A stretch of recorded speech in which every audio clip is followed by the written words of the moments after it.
Hello, my name is Ethan, and today I'll be talking about my understanding of media through an Ignite talk regarding whether a camera is a humanitarian tool or not.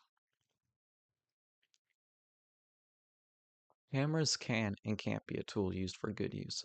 It is the ethical traits of one's use that determines whether photography can be used to influence a positive impact. Now, what do I mean by that? Well, a camera can be a humanitarian tool, but it isn't inherently one. It depends on how, why, and by whom it's used. I personally think it can, so let's dive in and see why.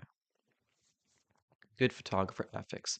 She spends lots of her time dedicated to her work and makes sure that her entire procedure is ethical, asking everyone whom she photographs for consent prior to the photos being taken. That's just some of her work.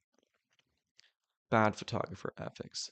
This is considered rude, hateful, or unethical towards humanitarian culture, which often involves the exploitation of vulnerable populations, the reinforcement of harmful stereotypes, and a lack of respect for the dignity of subjects. Importance of the audience is crucial for ensuring that the camera is used as a humanitarian tool. The intended viewer, whether potential donors, government, or the general public, can and will react to how the picture is shown. This can create empathy, possibly raise donations, and ultimately demand political action.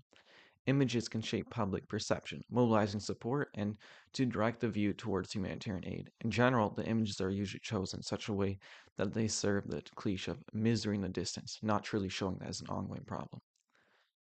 A solution is that the government and individuals need to focus on the good and follow up, not just broadcasting the bad and represent the bad as a one time thing.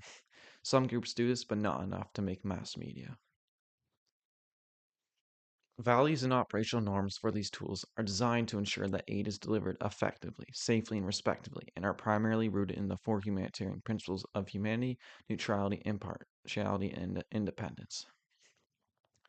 Photographs and videos have been used to reveal war crimes, document police brutality, expose child labor, famine, and environmental destruction. The human brain processes images about 60,000 times faster than text. A single photograph can trigger emotional understanding before logic even kicks in. Marshall McLuhan's Four Laws of Media is a framework for understanding any technology or artifact by asking four questions. What does it enhance, retrieve, reverse, and make obsolete? The camera enhances our vision. We look at the images and create memories from a picture of time in the past to one's hands while sitting down. They can see what the photographer once saw. These two photos are just like visions of reality. The camera retrieves many things. That's pretty much its purpose, to capture an image and show the viewer. I find that the camera brings back old memories. If they were similar to mine or different, it may influence me to change and set out to create new memories. The camera will reverse the technique. It's already happening now. It's estimated that nearly 22% more vintage cameras have been sold in recent years.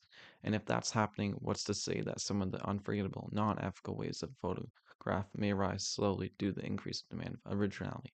Although cameras don't really make things much obsolete, they can make us less connected to the real world by relying on cameras to keep and store memories rather than experiencing them yourself.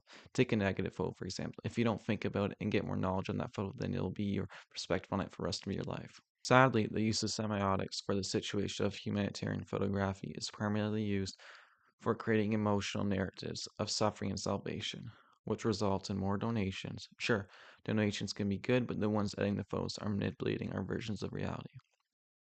More unique facts. One photo helped end a war, the napalm girl at the bottom left. Satellites act as a humanitarian cameras. Satellite images are used to track mass graves, destroyed villages, and deforestation.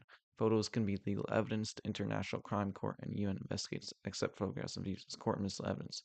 Jorts are implied through this medium when in media theory jolts push audience from passive viewing to ethical response. The sudden changes between photos, something is wrong, something should be done.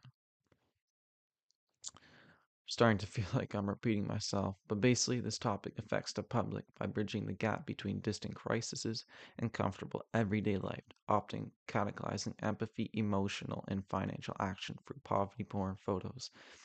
Though for the victims, it is a different story to tell. After going through all of this information, I can conclude that I do think a camera is a humanitarian tool. It gives a voice to the voiceless, it preserves truth and memory, and pretty much anyone can get their hands on it. Thank you.